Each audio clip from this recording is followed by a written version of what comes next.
So we'll start with module first, and we'll talk about the basics of core Java. See, we should know that core Java as a programming language, it was first introduced in the year 1995 by a firm known as Sun Microsystems. Right. Later in the year 2011, this language is taken over by Oracle Corporation. Right. That is why JDK, JRE releases are all on Oracle website. Right. All updates of Java comes on Oracle website. Thereafter, there is a characteristic about Java, that Java is a platform independent language. Right.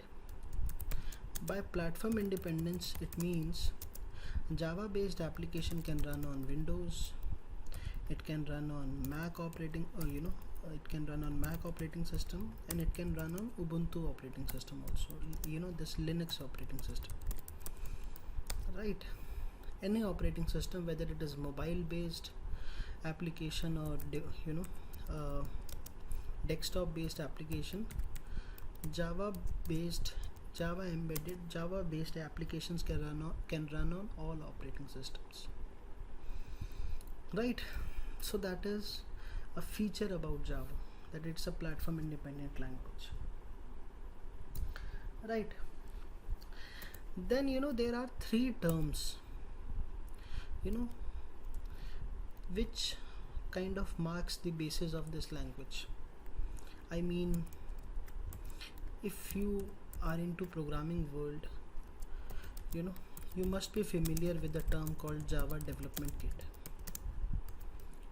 If I am just a user of Java based application, then I just need Java runtime environment, JRE, on my local system.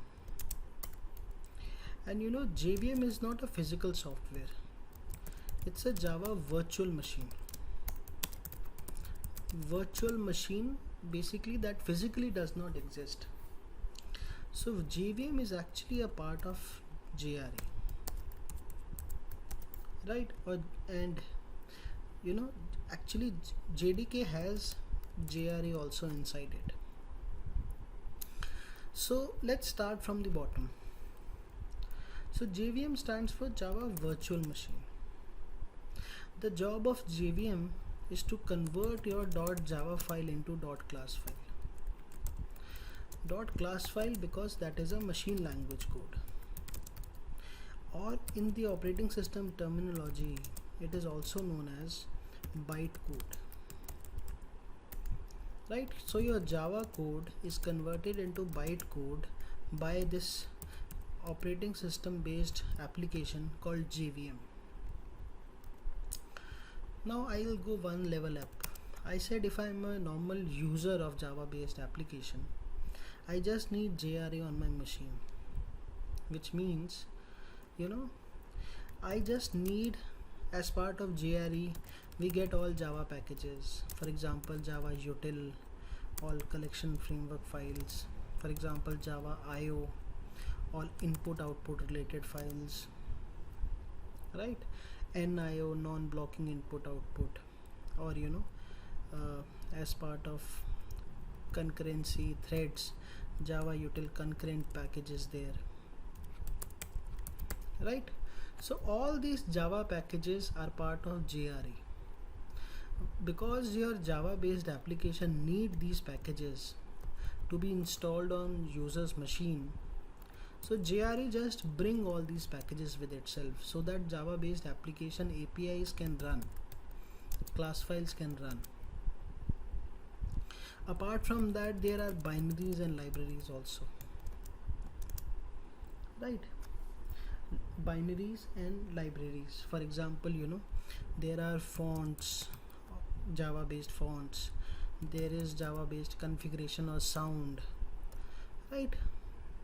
There are properties file concepts, they all come with JRE, inside JRE, so that your Java based application can run. That's it. Now when we download JDK, we get JRE with it. What it means is we get all Java packages, binaries, libraries, and all these configuration stuff. And apart from that, JDK gives us the development environment so that we can set a build path, so that class path can be set, so that in your environment you can set the Java location, so that you can compile .java to .class directly from anywhere, command prompt, or apart from Eclipse, or apart from IntelliJ IDEA, any IDE, right? You can download any plugins with the help of Maven, and you can add all those plugins with the help of, on the via build path or via some files, basically that comes as part of development. So this JDK is basically for programmers. JRE is basically for any end user to run the Java based application on their machine. And JVM is of course a part of JRE. JRE is of course a part of JDK. So they both know how to compile your .java to .class, so that operating system understands bytecode or machine language, because operating system does not understand Java code. So that we should be familiar with. Now the next thing comes, from where can we download all this? As I said, all Java based stuff resides on oracle.com. That means JDK and JRE both resides on oracle.com. See, the stable version of JDK is 1.8, but now you have got 1.16 also, right? You can download that also, no issues. And similarly, the runtime is just a zip file. So if I go to oracle.com, or if I say I would like to download JDK, it will take me to the Oracle website, and there it will tell me to accept the license, right? And I will download the exe for Windows, DMG for Mac file, tar file for Unix. I can unzip that, right? And the exe will be in my local. I have 64-bit, 32-bit operating system, so based on that, 64-bit, 32-bit exe can be downloaded. This website identifies your operating system, so if you are doing this on Mac, you will automatically get a DMG file. Similarly, if you just have to help anyone by running the Java based application, you can tell them to download JRE, right? The moment you click download JRE, again you are taken to oracle.com website. All you need to do is accept the license and install that. Click that, it will come in your download folder, double click, and JRE will be installed, right? And if I check my local system, here also things are same. The moment Windows, Mac, JRE will come. Now if I check my local system to show you that JDK has JRE inside it, right? So if I show you, I have downloaded separate JDK and I have downloaded separate JRE also, just to show the difference. You don't need JRE, but your JRE has all packages and binaries and libraries, configuration found, sounds, and you see your JDK has the JRE folder with the same binaries and libraries inside it, right? So JRE comes as part of JDK, and JVM is a part of JRE, because ultimately as part of our code we have to convert Java to .class, because operating system does not know what .java is. Every program of every language has to be interpreted by operating system. For that, interpreter does exist, but compilation, compilation and conversion to machine language is done by one particular virtual machine as part of every language. There is JavaScript virtual machine also. There are interpreters as part of Python also. right? So we have understood JDK, JRE and JVM, these three terms as far as Java is concerned, right? And we have come to know from where are they downloaded, right? Binaries, you will see there is a command called java w, which makes sure that Java is running on your system, which makes sure that you have a latest JRE version installed on your system, right? So there are binaries already created for your operating system. Then there is a term called IDE, which stands for Integrated Development Environment. Now integrated development environment, everything is integrated as part of a development environment. Either I use IntelliJ IDEA or I use Eclipse, right?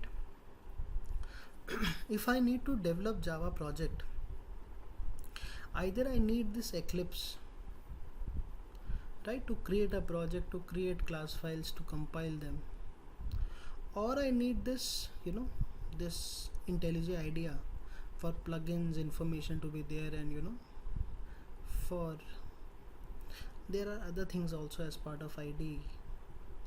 Entire structuring has to be there, right? So IDE gives us a playground on which we can, create projects based in Java, right? You should know that Eclipse is also written in Java language, right? Eclipse helps us write programs in Java language, JavaScript language, but Eclipse is also written in the same Java language. Now if you don't have Eclipse or IntelliJ IDEA, IntelliJ has a community edition which is free to use. You can download that also. I can help you to create packages and class file, and later on, if you want to use Spring Framework for war creation, I can help you with that. But if I simply say I need to download Eclipse, right, it will take me to the eclipse.org downloads, and I can download the latest version, the previous version. I can download the versions, and ultimately it will look like this. On the left hand side you have got navigator or package explorer view part. The moment you click, it has identified that I have a 32-bit operating system, and this Eclipse version will be good enough for us, right? When you first start it, you have to select the workspace where your all Java based project resides. For example, in my C drive I have got this Eclipse workspace, right? So Eclipse environment to create Java project, to create class files, which we are going to do in a very short while from now, right? Thereafter, before we start talking about packages or classes or Java class, Java program, or how Java coding is done, we should also know that what are the let's say what are the data types. Beforehand, every language has got data types. JavaScript, this Java language is not different, so data type, as the name suggests, it mentions the type of data. So there are 8 primitive data types, or data types, which are originally given to you by Java language, right? And there are reference types which you can create of your own classes. But I should know that there are 8 primitive data types. For example, I have got byte, short, int, long for numbers. I've got float and double for decimals, for precision data, where decimals come into picture, like stock prices, for example, let's say petroleum prices, currency data, where always decimal comes into picture. Then I've got a char type, which is single quote, you know, A, single quote B, you know, I, these are all characters. And the last primitive data type is called as Boolean, as part of if statement, while statement, for statement. You know, we have got these Boolean expression that comes out to be either true or false. You know, when you would like to know whether your condition is successful or not. How do we do that? With the help of Boolean data type, right? Now another question comes, when should we use byte, when should we use short, int, long? So the answer is very simple. If your data ranges between -128 to +127, you always go for byte. Similarly, when your data ranges between -32,767 to 32,768, you know, you can go for short. Or in simple language, if your data resides between -2 raised to the power 7 to 2 raised to the power 7 minus 1, that is for byte. Similarly, 2 raised to the power 15 to 2 raised to the power 15 minus 1, that is for short. Similarly, you know, 2 raised to the power 31 to 2 raised to the power 31 minus 1, that is for integer. Similarly, 2 raised to the power 63 to 2 raised to the power 63 minus 1, that is basically long.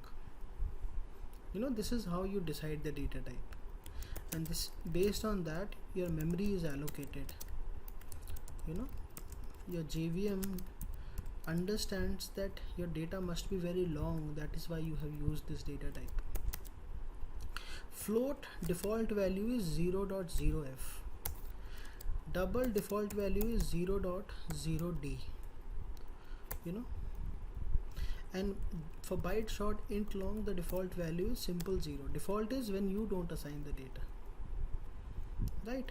Boolean, the default value is false unless and until the condition does not become true, right? Float, double, you know, again precision wise, you know, 31 decimals, 15 decimals on the right hand side. How this is how they support these two data types, right?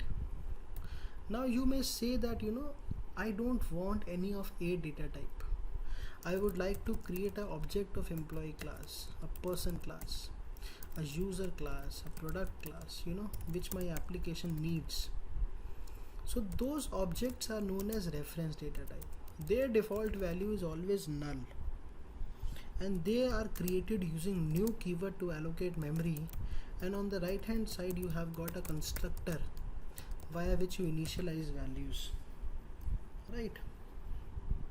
Via which you initialize values. All right. So reference data type is used to create objects. Objects are there for all variables, right? For all non-static variables. Why non-static? That we'll understand in module 5, right? So data types are only categorized in two parts, primitive or reference. Primitive, you go with 8 data types of Java language. Reference, you go ahead with the object of your own class, right? So again, we will be creating multiple reference types in our project, in our, you know, in the classes to come, right? So once we get familiar with JDK, JRE, JVM and the data types and the, you know, the kind of range that they follows, then comes, you know, something called as package. Before we create a project, you know, the moment we'll create a project, the first thing that we'll do is create a package. Now package is a namespace via which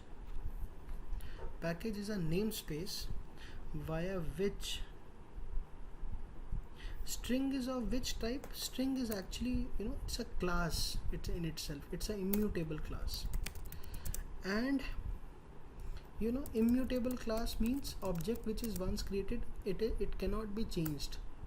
So with string we usually use the word literal. That a kind of a constant is assigned to a string value, right? That a kind of constant is assigned to a string value. Yeah, right. During the course we will talk about multiple classes, right? So package is the namespace via which we organize set of related classes and interfaces. See, it is always better to create packages properly. For example, HTML package is usually created for all HTML files, right? We don't put HTML in any other package. JavaScript is always stored in JS file. Images are always stored in images. CSS is always stored in CSS. That is a cascading style sheet. Similarly, under Java we specially create packages belonging to a group ID mentioning the name of a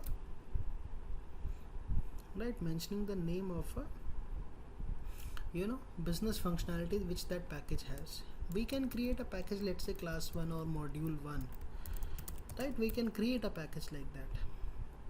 But packages help further, help to us only to identify that my class must be residing in that very package. So it is for our good only that we should create packages properly, right? And classes, or a class, is basically a blueprint.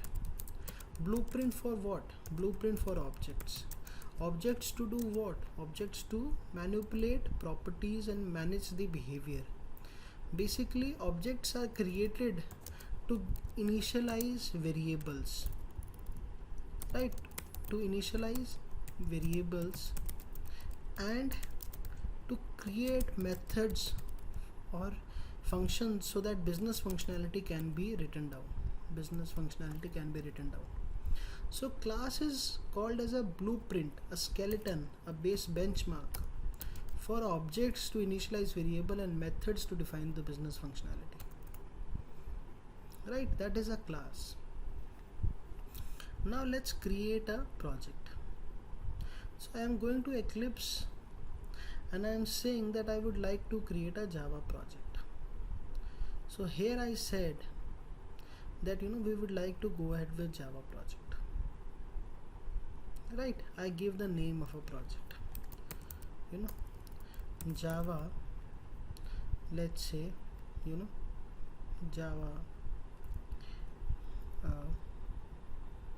let's say 12. Let's say this is the name of a project. You can give any name that specifically answers the kind of programs that you have written as part of Java project, or I could have named it as Java Concepts 12, right? Then it will use Java Standard Edition JDK 1.8 because that is what is installed in my local system. And it says that you will be given a source folder to create packages and create class files further, right? So I can create a package, right click, new package, and I can say, let's say com.programming. Com is basically at a global level application, right? ORG is government based application. Com programming, let's say module 1. This is my first package and I have a package explorer view opened. You can change the view from these. Package explorer comes from show view part on Windows. Now I can create any class file. I can say that I am going to create an employee class or a customer class or a person class. Public is an access modifier. Package is a keyword via which we organize set of related classes. Under this I can have multiple properties or multiple variables. First I said every employee will be having an ID. Then I said every employee will be having an age, right? Then we said every employee will be having a name, and then we said every employee will be having a designation, right? So these are 4 non-static variable. Why non-static? That we'll learn. Or these 4 are basically, let's say, simple variables. 2 belong to primitive data type, 2 belong to reference, right? And we can create their getter setter function. So I can right click, go to source, say generate getter setters. I can select all 4 fields. I can say after designation give me getters and setters. Getters are of course to get the data, setters are of course to set the data. Getters are also called as accessors, right? And this setters are also known as mutators, right? Then my JVM to run the Java code always comes to this function named as main. In every language there is a starting point. In Java, main is the starting point. So here to initialize these 4 variable or non-static variable, I'm going to create the object of my class, reference variable of my class. On the right hand side it is constructor, but we'll talk about this in detail in the coming classes, right? So using this object I can set those 4 attributes. I can set, let's say, the ID of first employee is 1, then the age or the name of first employee is, let's say, A, then the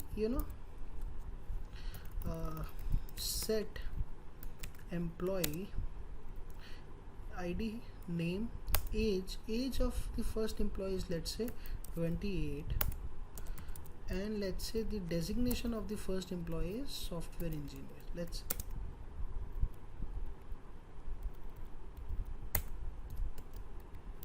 Right, so I personally set the data. We could have received the data from any other source.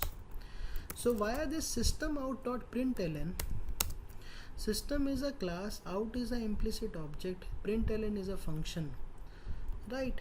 I can print the ID of an employee like this just to see what data is being set. Now these properties or non-static variable can only be accessed with the object of a class, right? Similarly, I can set all 4 attributes: ID, name, age, and designation, and via their corresponding getter functions, I can get the ID. Similarly, I can get the name. Similarly, I can get the age, and in the end I can get the designation. So if I run this piece of code, my .java will be converted to .class by JVM, and output will be written for us on the console. Out is the implicit object for the console of Eclipse. If I run this as Java application, since main method is there, the option to run as Java application will be there. So this is the data that I have set, and this is the data that I have retrieved. I could have got this data from any source, but just to see getter setter function, accessors, mutators function, we did this entire activity, right? So here we have talked about primitive type and name and age, reference type also, name and designation. I could have had salary part, which is float, right? I could have taken multiple primitive type data types or reference data type based on our choice. But this is how a basic class is created. What is public, what is private, what is protected, what is package, what is what are static, that we will talk about. What is array, string array, that we'll talk about in the coming classes. But this is how a basic class is created in this basic package of ours. Package is a namespace to organize set of related classes and interfaces. right? This is the basics of core Java. Sun Microsystems, Oracle in 2011, all updates on Oracle, platform independent nature, JDK, JRE, JVM, data types, you know, primitive reference, and packages, classes, object, method, right? These are all parts of any Java based project. Any Java based project, whatever it is, mobile, class, whatever it is, project, desktop, whatever that is. This is about module 1.